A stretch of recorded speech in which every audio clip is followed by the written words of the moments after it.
Good evening, San Francisco. My name is Zeke Brett Tyrus. I am a writer, storyteller, and occasional performance artist here in San Francisco. And I'm also a die-hard root beer enthusiast who hopes to try every last root beer that is produced in the United States and the rest of the world before I die. Right tonight, we're at number 4. I've done 3 of these root beer reviews. One root beer from Missouri, which was Route 66 root beer, which I actually rated as a very good root beer. Then there was a Hawaiian root beer. I'm not going to say its name because I can't pronounce it. And also, it was such a bad beer. It's a bad root beer. There is such a thing as a bad root beer. And I actually could not recommend it and consider that a bad root beer.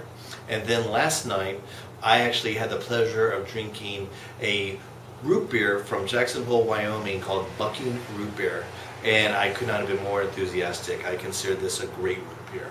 A very enthusiastic thumbs up. I rate the systems as it's either a great root beer, a good root beer, a fair root beer, or a bad root beer. Unfortunately, there are some bad root beers out there. Tonight, for Zeke Brett Tyrus Root Beer Reviews number 4, we got Jack Black Dead Red Root Beer. I don't know if you're going to get a good shot of that. I did some research on it, and I was trying to find out if it was actually affiliated with Jack Black the actor. It isn't. It is not. But what I've come to find out is basically on the label it says third time available in 420 years. So that's obviously a wink and a nod to all the potheads out there. Once you've had Jack Black, you'll never go back.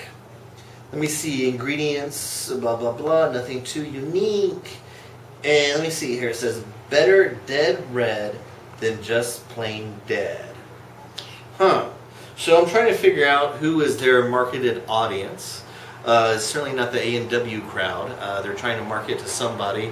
Potheads, Jack Black friends, fans, pirates, I don't know. So let's go ahead and give this a sip and see how it is, okay?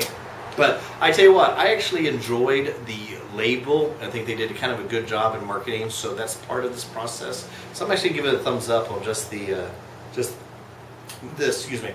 Okay, let's give it a smell. Okay, it doesn't have a strong root beer smell. It smells fine, but it doesn't have a strong root beer smell. It doesn't have a particularly good smell. It just smells faintly like root beer. So it's a small root beer smell. That actually takes it down a little bit. So let's see. Let's give it a taste.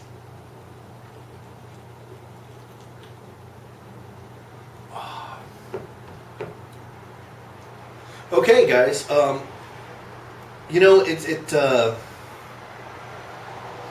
I hate to say it, but if like this was a blind taste test, I would just have to rate it I'm going to go ahead, even though I've only had 2 sips of that, and I'm going to go ahead and rate that as a fair root beer. It doesn't have a strong root beer. When you first sip root beer, it has to have a bite.